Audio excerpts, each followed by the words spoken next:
नमस्कार दोस्तों। आज मैं आपके लिए लेकर आया हूं अग्निवीर आर्मी एग्जाम 2023 के लिए बायोलॉजी का मॉडल पेपर। दोस्तों ये अपना पहला मॉडल पेपर है जिसका टॉपिक है अंतःस्रावी ग्रंथियां एवं हार्मोन। दोस्तों इस मॉडल पेपर में मैंने वो प्रश्न ऐड किए हैं जो आर्मी एग्जाम में बार बार पूछे जाते हैं, इसलिए ये वीडियो आपके लिए अत्यंत महत्वपूर्ण है। वीडियो को लास्ट तक जरूर देखें और साथ का साथ अपना नॉलेज चेक करते हुए चले। वीडियो के लास्ट में मुझे कमेंट करके बताएं कि आपका स्कोर क्या रहा है। तो बढ़ते हैं अपने अपने सेशन की तरफ। पहला प्रश्न आपके लिए, इनमें से कौन अंतःस्रावी ग्रंथि नहीं है? विच of the following is not an endocrine gland? इनमें से कौन अंतःस्रावी ग्रंथि नहीं है? दोस्तों पहला ऑप्शन दिया हुआ है एड्रिनल ग्रंथि, दूसरा ऑप्शन दिया हुआ है पिट्यूटरी ग्रंथि, तीसरा ऑप्शन थायराइड ग्रंथि और चौथा ऑप्शन दिया हुआ है लीवर यानी यकृत। चार ग्रंथियों के ऑप्शन दिए हुए हैं। देखो दोस्तों ग्रंथियां होती है दो प्रकार की, एक होती है बहिर्स्रावी और दूसरी होती है अंतःस्रावी, एक्सोक्राइन और एंडोक्राइन। ये जो दोस्तों अंतःस्रावी ग्रंथियां है ना, इनके नाम याद कर लो आप, बाकी जो बच गए वो बहिर्स्रावी। देखो अपने मस्तिष्क के अंदर दो अंतःस्रावी ग्रंथियां होती है, एक होती है पीयूष, फिर दूसरी होती है पीनियल का। ये अपने मस्तिष्क के अंदर है। फिर अगर अपन अपने गले में आए तो गले में एक ग्रंथि है थायराइड, जबकि दूसरी ग्रंथि है पैराथायराइड। फिर अपन थोड़े और नीचे चले तो हृदय के पास है दोस्तों थाइमस। फिर इसके नीचे चले तो अग्नाशय और दोनों किडनी के ऊपर एड्रिनल ग्रंथि स्थित होती है। इसके अलावा दो जननी ग्रंथि हैं दोस्तों, एक अंडाशय और दूसरा वर्सन टेस्टिस। तो ये ग्रंथियां एंडोक्राइन यानी अंतःस्रावी ग्रंथियां हैं। पूछ क्या रहा है अपने से कि इनमें से कौन अंतःस्रावी ग्रंथि नहीं है? तो देखो एड्रिनल है, पिट्यूटरी है, थायराइड है, कौन सी नहीं है दोस्तों? यकृत नहीं है। यकृत क्या है? बहिर्स्रावी ग्रंथि है। यकृत ध्यान रखना बहिर्स्रावी ग्रंथि है और साथ के साथ शरीर की सबसे बड़ी ग्रंथि भी यकृत ही है। तो इसका राइट आंसर हो जाएगा डी ऑप्शन। बढ़ते हैं अपन अगले प्रश्न की तरफ।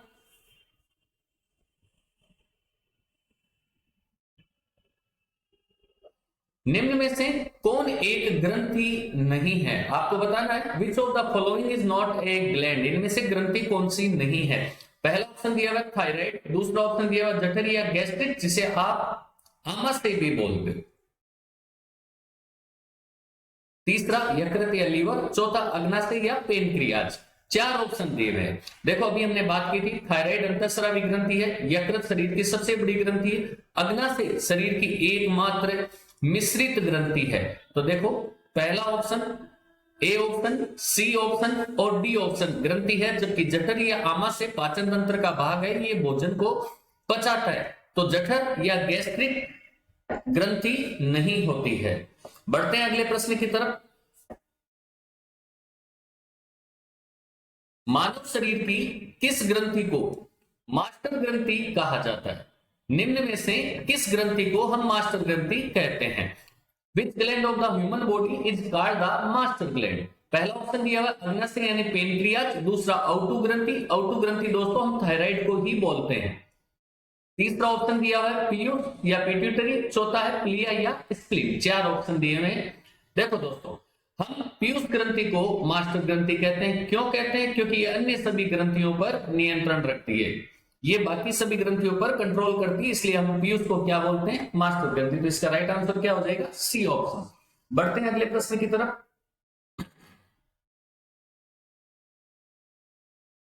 शरीर में सबसे बड़ी अंतःस्रावी ग्रंथि कौन सी है? देखो दोस्तों दो प्रकार के प्रश्न पूछे जाते हैं। एक तो पूछता है केवल सबसे बड़ी ग्रंथि, अगर सबसे बड़ी ग्रंथि पूछे तो राइट आंसर होगा यकृत या लीवर, जबकि दूसरा पूछे सबसे बड़ी अंतःस्रावी ग्रंथि, अंतःस्रावी की बात करें ना तब राइट आंसर हो जाएगा थायराइड। तो इसका राइट आंसर क्या है? थायराइड ग्रंथि। बढ़ते हैं अपन अगले प्रश्न की तरफ।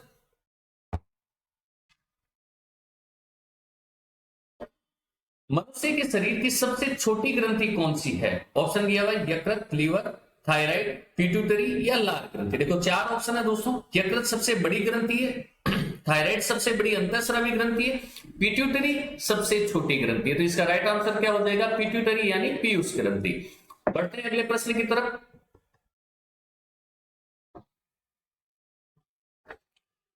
अगला प्रश्न है, पिट्यूटरी ग्रंथि कहां स्थित होती है? Where is the pituitary gland is located? पहला ऑप्शन मस्तिष्क में, दूसरा ऑप्शन अग्नाशय में, तीसरा गले में, चौथा ऑप्शन है किडनी के अंदर। तो देखो अपने मस्तिष्क में दो ग्रंथियां स्थित होती है, एक पीयूष और दूसरी पीनियल काई, जिसे मस्तिष्क की रेत भी कहा जाता है।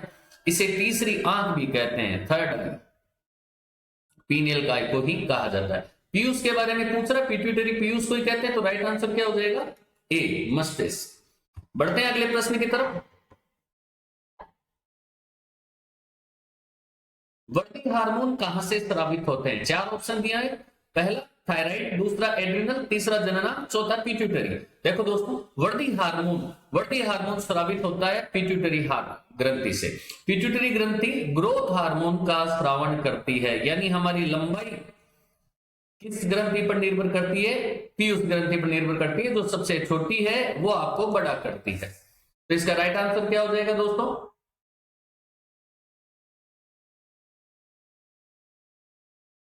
इसका राइट आंसर हो जाएगा डी ऑप्शन। बढ़ते हैं अगले प्रश्न की तरफ। निम्नलिखित में से किसको अंतःस्रावी तंत्र का पेसमेकर कहा जाता है? पहला ऑप्शन थायरोक्सिन, दूसरा ऑप्शन कैल्सिटोनिन, तीसरा इंसुलिन, चौथा एड्रेनलिन। चार ऑप्शन दिए हैं। Which of the following is called the pacemaker of endocrine system? तो देखो दोस्तों, पेसमेकर की बात कर रहा है जो एनर्जी प्रदान करता है। तो एनर्जी प्रदान करने वाला हार्मोन कौन सा है? थायरोक्सिन। तो अपन थायरोक्सिन हार्मोन को पेसमेकर ऑफ एंडोक्राइन सिस्टम या अंतःस्रावी तंत्र का पेसमेकर कहते हैं। बढ़ते हैं अगले प्रश्न की तरफ। निम्नलिखित हार्मोन में से किसमें आयोडीन होता है? विच of the following hormone contains iodine? इनमें से किस हार्मोन में आयोडीन होता है? पहला ऑप्शन दिया हुआ है थायरोक्सिन, दूसरा ऑप्शन दिया हुआ है टेस्टोस्टेरोन, तीसरा ऑप्शन दिया हुआ है इंसुलिन, चौथा दिया हुआ है एड्रेनलिन। दोस्तों ध्यान रखना, थायरोक्सिन के अंदर आयोडीन होता है। थायरोक्सिन हार्मोन के अंदर आयोडीन होता है, और आयोडीन की कमी से जो रोग होता है दोस्तों, वो ध्यान रखना, उसका नाम है घेंगा रोग। बढ़ते हैं अगले प्रश्न की तरफ।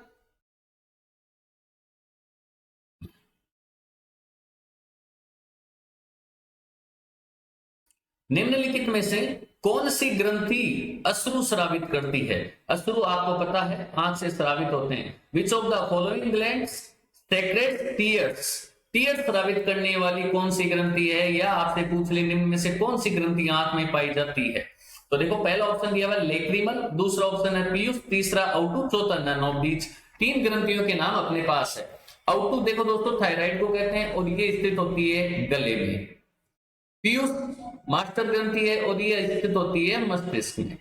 तो ये दो ऑप्शन तो नहीं होंगे, तीसरा बच गया लेक्रिमल। बिल्कुल, लेक्रिमल आपकी आंखों में स्थित ग्रंथियां हैं जो अश्रु का स्रावण करती है। तो इसका राइट आंसर क्या हो जाएगा? पहला ऑप्शन ही सही हो जाएगा। बढ़ते हैं अगले प्रश्न की तरफ।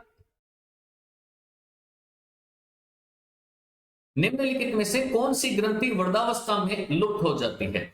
Which of the following glands disappears in old age? पहला ऑप्शन दिया हुआ है पीयूष या पिट्यूटरी ग्लैंड, दूसरा ऑप्शन थायराइड ग्रंथि, तीसरा पैराथायराइड ग्रंथि, चौथा थाइमस ग्रंथि। देखो बहुत अच्छा प्रश्न है दोस्तों।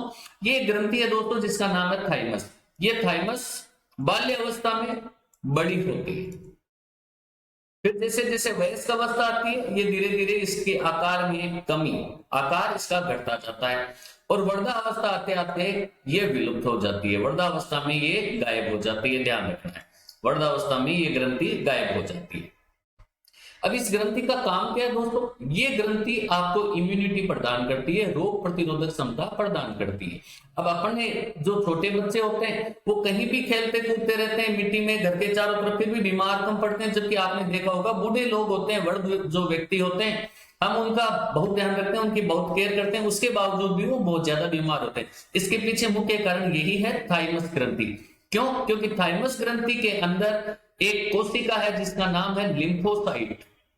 इस लिम्फोसाइट का परिपक्वन थाइमस में होता है, और ये रोग प्रतिरोधक क्षमता प्रदान करती है, क्योंकि ये एक प्रकार की डब्ल्यूबीसी है। तो थाइमस ग्रंथि डब्ल्यूबीसी का परिपक्वन करती है और वृद्धावस्था में ये गायब हो जाती है। तो इसका राइट आंसर क्या हो जाएगा? D option. बढ़ते हैं अगले प्रश्न की तरफ। मानव शरीर में रक्तचाप नियंत्रित होता है।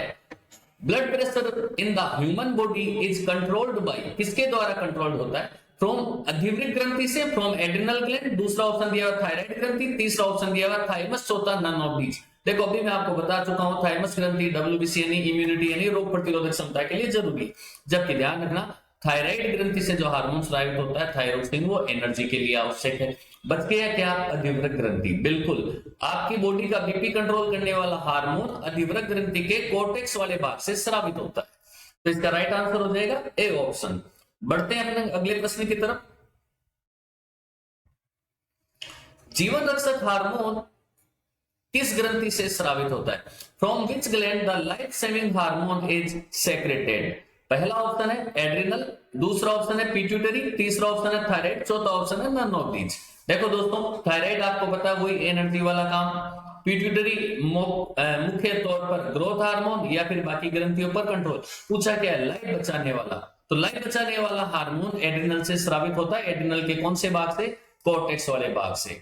तो कोर्टेक्स वाले भाग से जो हार्मोन स्रावित होता है, जिसे हिंदी में आप बोलते हो वल्कुट, वो लाइफ सेविंग हार्मोन है, जीवन रक्षक हार्मोन है। तो इसका आंसर भी क्या हो जाएगा?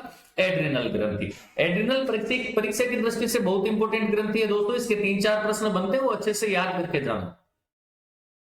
आगे बढ़ते हैं। अगला प्रश्न है, मानव शरीर में निम्नलिखित में से कौन सी ग्रंथि अंतःस्रावी एवं बाह्यस्रावी दोनों ही प्रकार की है? Which one of the following glands is both endocrine and exocrine type in the human body? पहला ऑप्शन दिया हुआ एड्रिनल ग्रंथि, दूसरा ऑप्शन अश्रु ग्रंथि, तीसरा ऑप्शन अग्नाशय ग्रंथि, चौथी है थायराइड ग्रंथि। बहुत अच्छा है प्रश्न है दोस्तों ये। देखो, अपने शरीर में केवल एक ही ग्रंथि ऐसी है जो अंतःस्रावी भी है और बाह्यस्रावी भी है। एक ही ग्रंथि है और उसका नाम है अग्नाशय ग्रंथि। अग्नाशय ग्रंथि का अधिकांश भाग एक्सोक्राइन यानी बहिर्स्रावी या बाह्यस्रावी की तरह कार्य करता है। अधिकांश भाग, लगभग 98% भाग इसका बहिर्स्रावी की तरह कार्य करता है और केवल 2% भाग ही दोस्तों इसका अंतःस्रावी की तरह कार्य करता है। केवल 2% भाग ही अंतःस्रावी की तरह कार्य करता है। तो देखो, ये ग्रंथि ऐसी होगी जो बहिर्स्रावी भी है और अंतःस्रावी भी है। तो इसका राइट आंसर क्या हो जाएगा? अग्नाशय ग्रंथि। ध्यान रखना दोस्तों, अग्नाशय ग्रंथि से जो हार्मोन स्रावित होता है उसका नाम है इंसुलिन।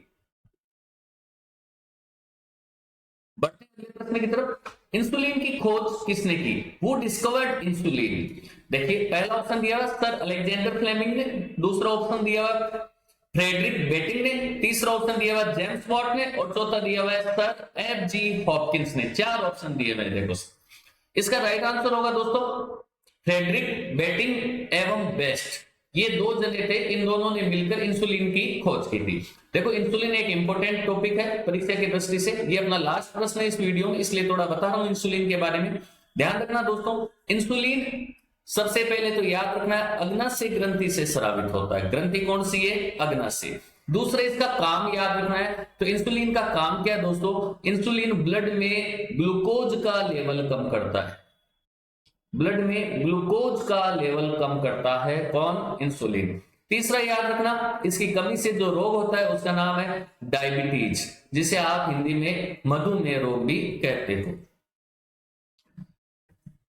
तो ये आज का अपना सेशन यहीं पर मैं समाप्त करता हूं दोस्तों। कमेंट करके जरूर बताना इन 15 प्रश्नों में से कितने प्रश्न आपके सही है। धन्यवाद दोस्तों।